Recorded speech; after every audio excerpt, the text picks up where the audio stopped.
Assalamualaikum warahmatullahi wabarakatuh. Jangan lupa subscribe, klik lonceng di sebelah kanan saya. Jangan lupa subscribe, mudah-mudahan bermanfaat. Kita lihat, saksikan apa yang akan saya sampaikan. Bismillahirrahmanirrahim. Assalamualaikum warahmatullahi wabarakatuh. Alhamdulillahirrabbilalamin. Wassalatu wassalamu ala asrofil anbiya'il mursalin wa ala alihi wa sahbihi wa man tabi'ahum ila yaumil qiyamah, amma ba'du.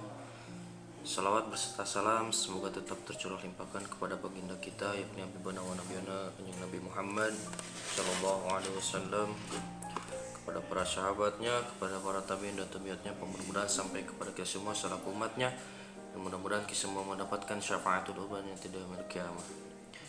Baik, untuk selanjutnya yaitu pembahasan selanjutnya itu masih mengenai tentang bimbingan konseling. Baik, di sini saya akan membahas tentang bagaimana kita ketika ingin belajar itu ingin konsentrasi.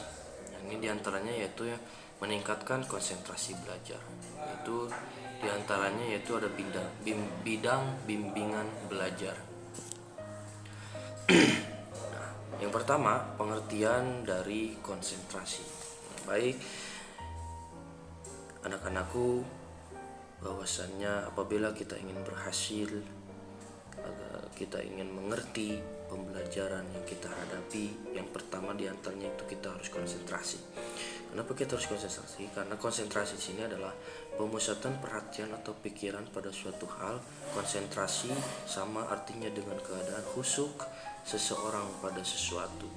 Jadi apabila kita sedang fokus dalam satu pelajaran, maka kita harus sungguh-sungguh, kita harus konsentrasi apa yang kita pelajari, agar yang kita pelajari akan lebih mudah kita pahami kalau misalkan kita konsentrasi.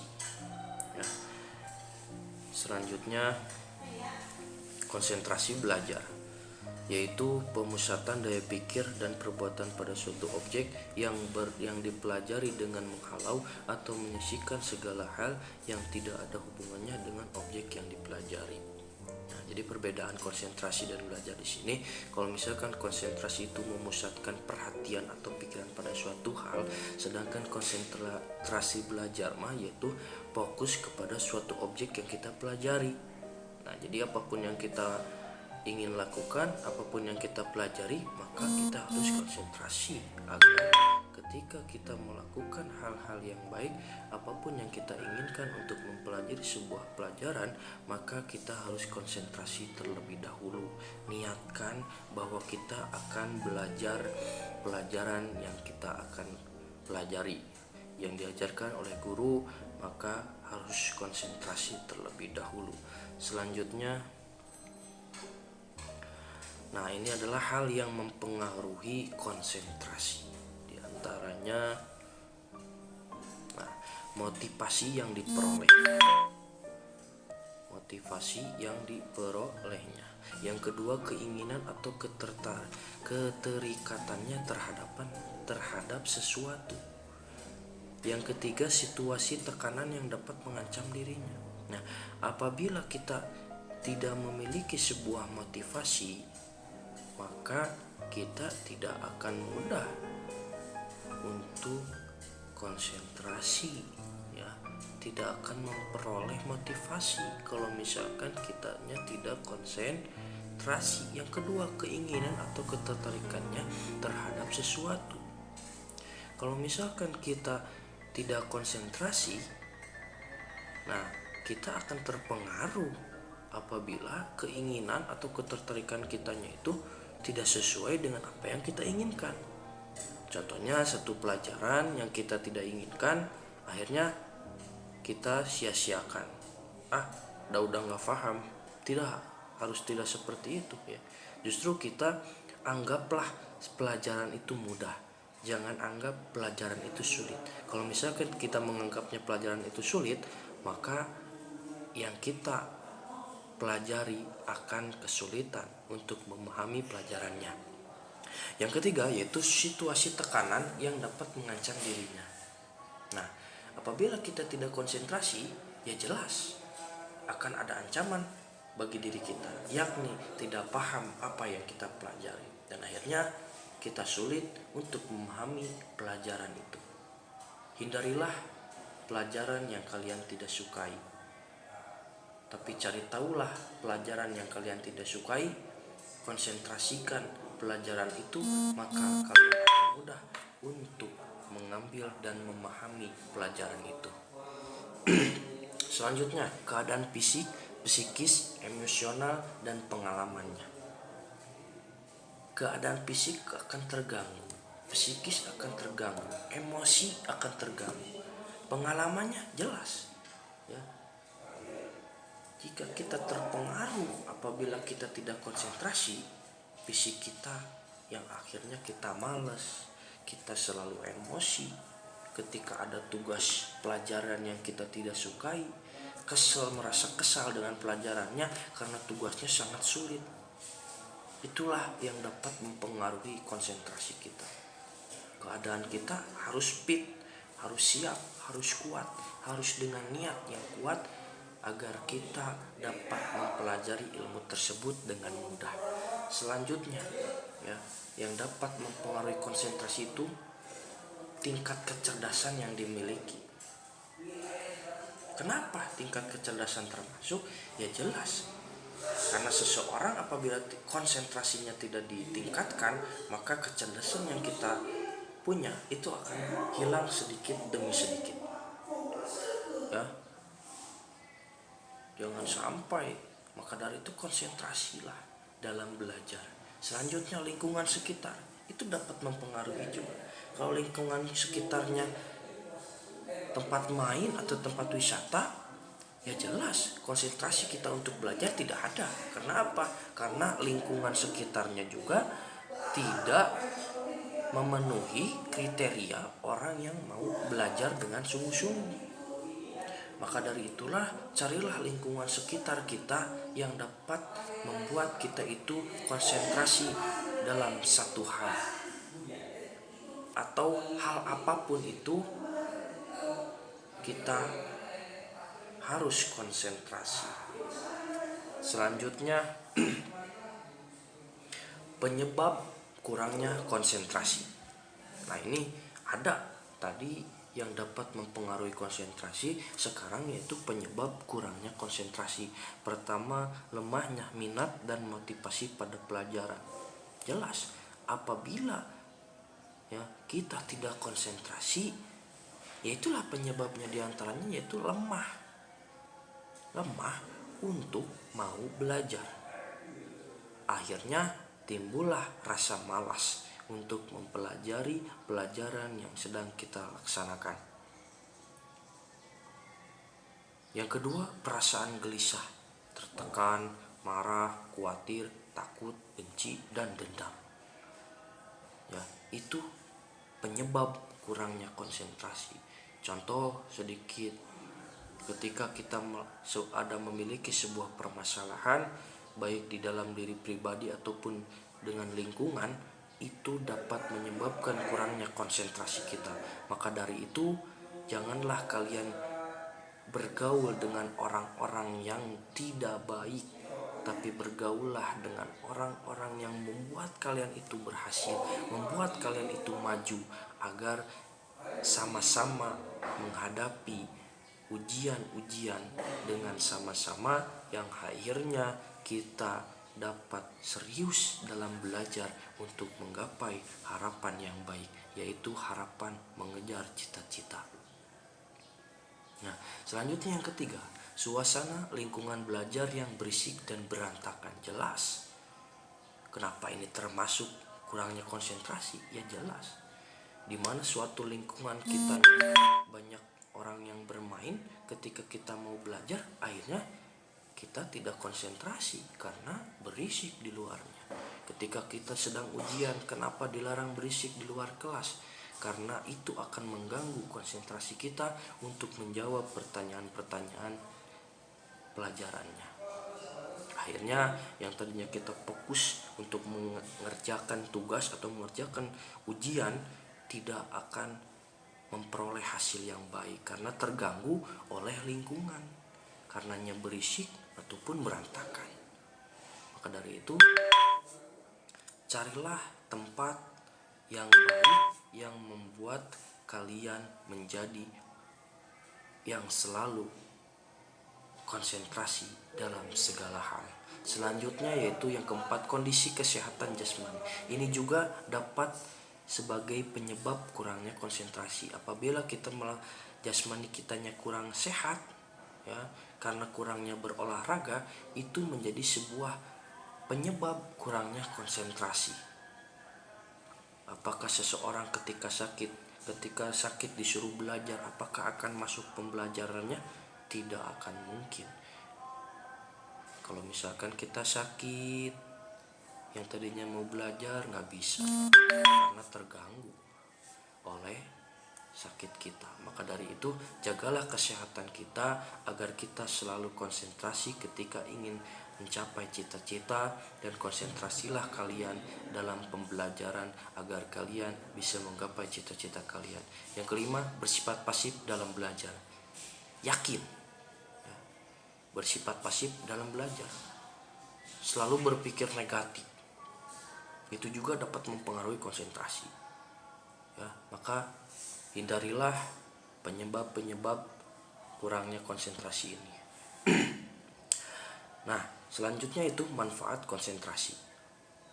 Pertama, siswa akan lebih dan cepat menguasai materi ajar yang disajikan.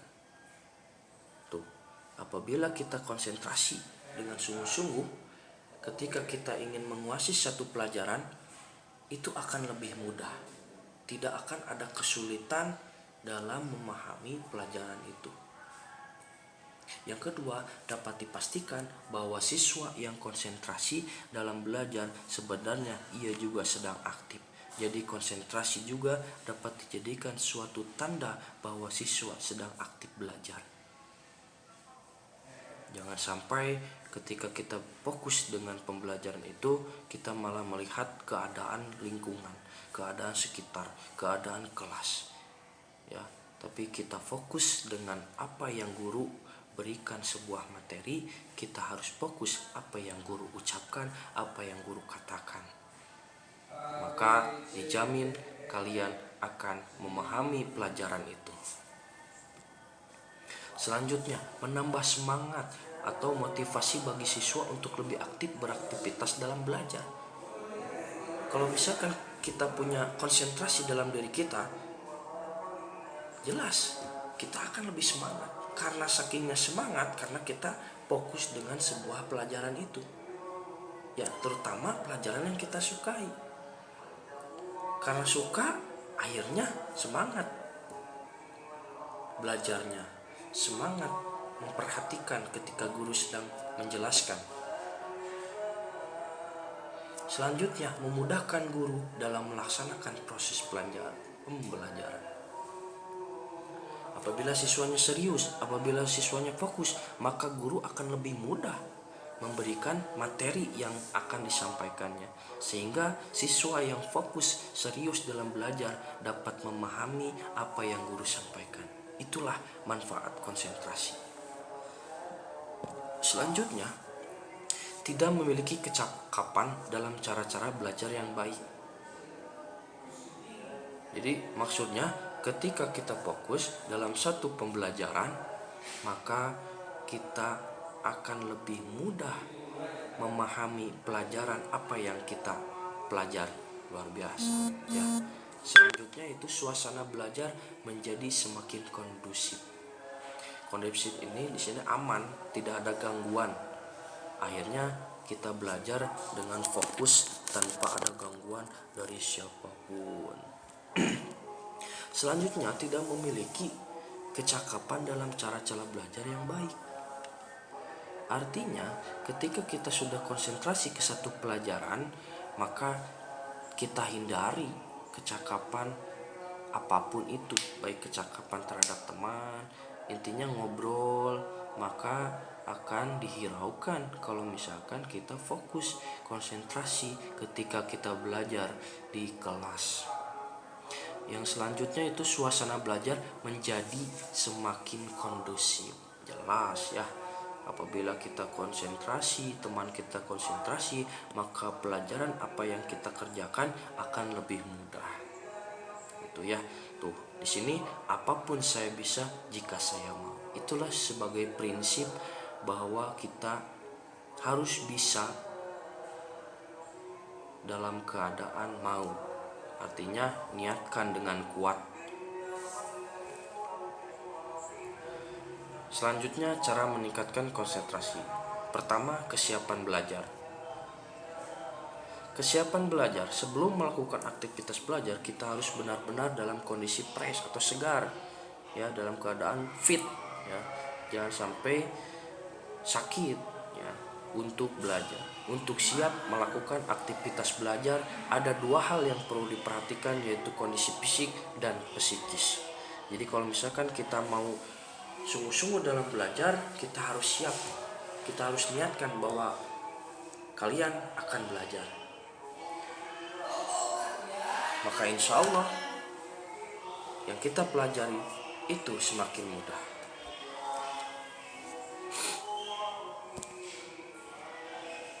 Selanjutnya, kondisi fisik harus bebas dari gangguan penyakit, kurang gizi, dan rasa lapar. Kondisi psikis harus steril dari gangguan konflik kejiwaan atau ketegangan emosional seperti cemas, kecewa, patah hati, iri, dan dendam. Apabila kita menghindari ini, ya, maka kita akan konsentrasi pun lebih mudah, ya.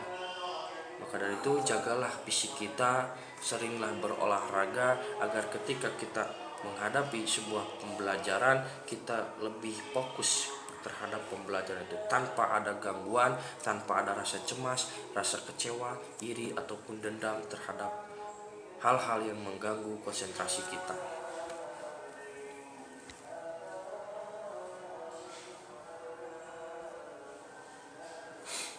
Nah, selanjutnya itu menanamkan minat dan motivasi belajar dengan cara mengembangkan imajinasi berpikir.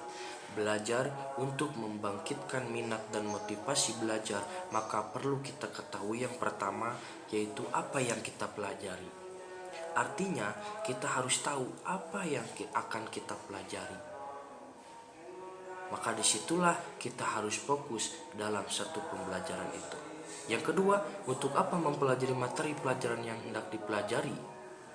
Harus tahu tujuannya, harus tahu manfaatnya, agar ketika kita belajar sesuai dengan pelajarannya, kita tahu manfaatnya apa, tujuannya apa, kita pikirkan terlebih dahulu.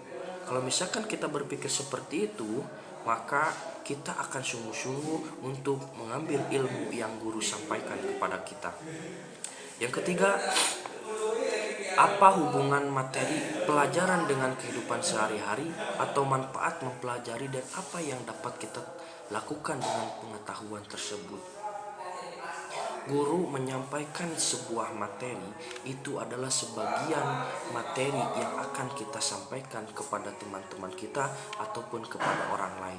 Jadi apabila ketika kita memiliki ilmu yang telah guru sampaikan, maka kita amalkan kembali kepada orang-orang yang membutuhkannya, kepada orang-orang yang belum memahaminya. Yang keempat, bagaimana cara mempelajarinya? Kita harus tahu. Ini adalah sebagian dari imajinasi berpikir. Kita harus tahu bagaimana nih cara mempelajarinya. Harus tahu, harus sampai berpikir seperti itu. Agar ketika kita melakukan sesuatu, kita tahu apa manfaatnya. Selanjutnya yaitu cara belajar yang baik. Untuk memudahkan konsentrasi belajar, dibutuhkan panduan untuk pengaktifan cara berpikir, penyeleksian fokus masalah, dan pengarahan rasa ingin tahu. Juga harus membuat tujuan yang hendak dicapai dan cara menghidupkan dan mengembangkan rasa ingin tahu kita. Itu kuncinya, ya.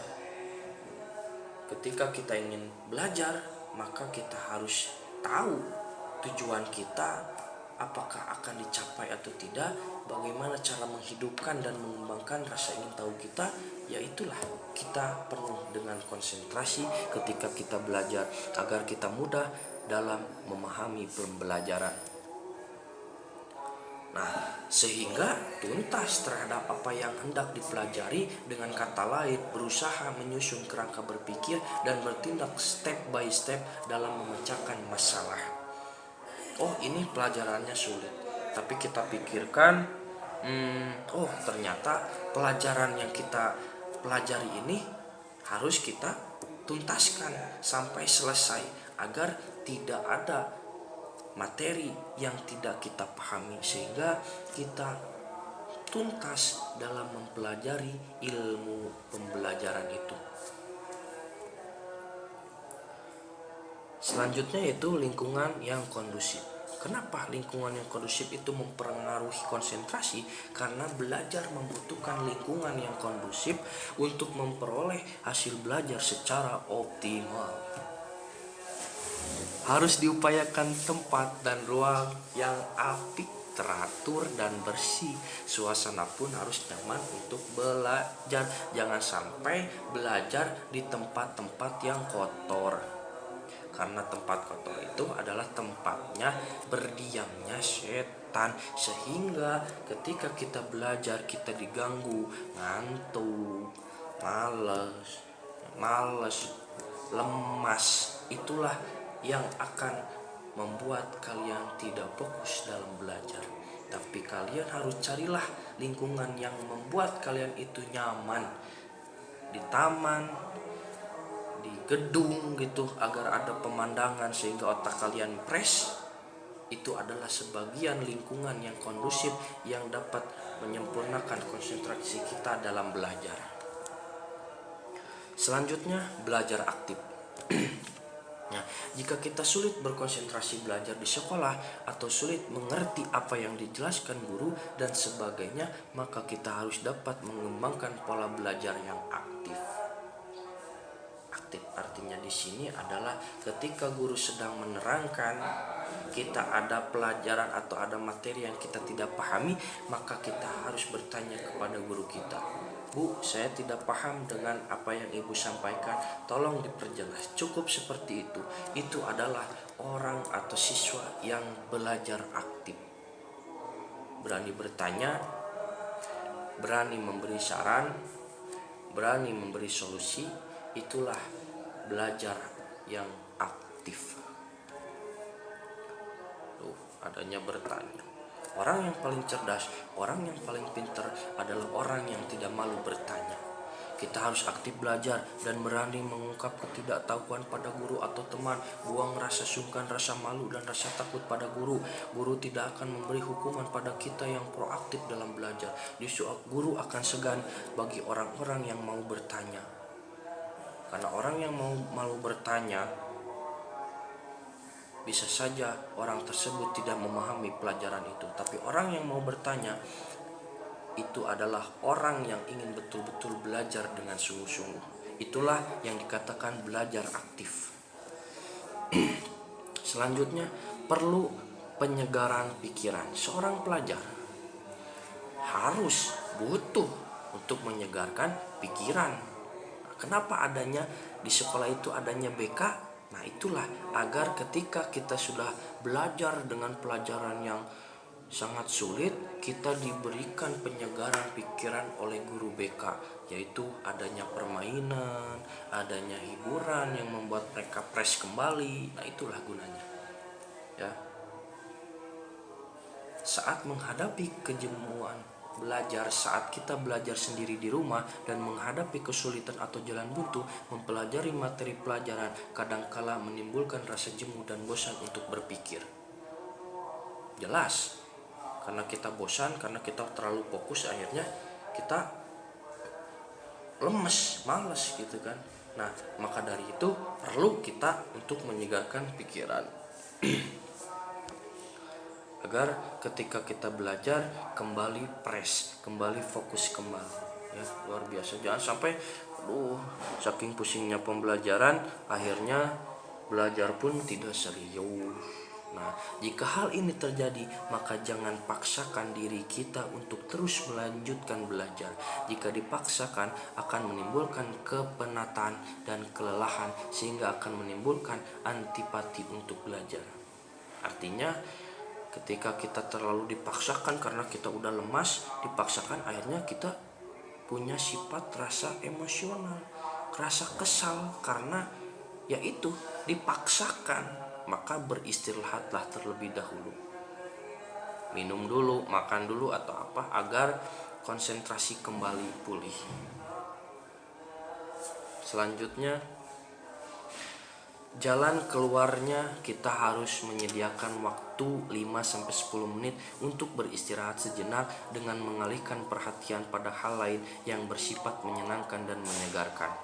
Bersantai terlebih dahulu, minum makan terlebih dahulu agar pikiran kita itu kembali fresh. Nah, jika kepenatan dan kelelahan daya pikir atau daya kerja otak kita hilang dan pikiran kembali fresh, maka kita dapat kembali melanjutkan pelajaran yang tertunda tersebut. Kita kembali apabila kita sudah fresh untuk menghadapi pembelajaran selanjutnya. Jadi jangan dipaksakan. Kalau misalkan kita sudah merasa lelah, tapi istirahatkanlah terlebih dahulu 5-10 menit agar pelajaran selanjutnya kita dalam keadaan fresh karena sudah beristirahat. Terima kasih, mungkin itu saja yang dapat Bapak sampaikan. Mudah-mudahan ada manfaatnya. Maka pesan dari Bapak, konsentrasilah belajar agar kalian menjadi orang yang benar-benar menjadi orang yang sukses. Assalamualaikum warahmatullahi wabarakatuh.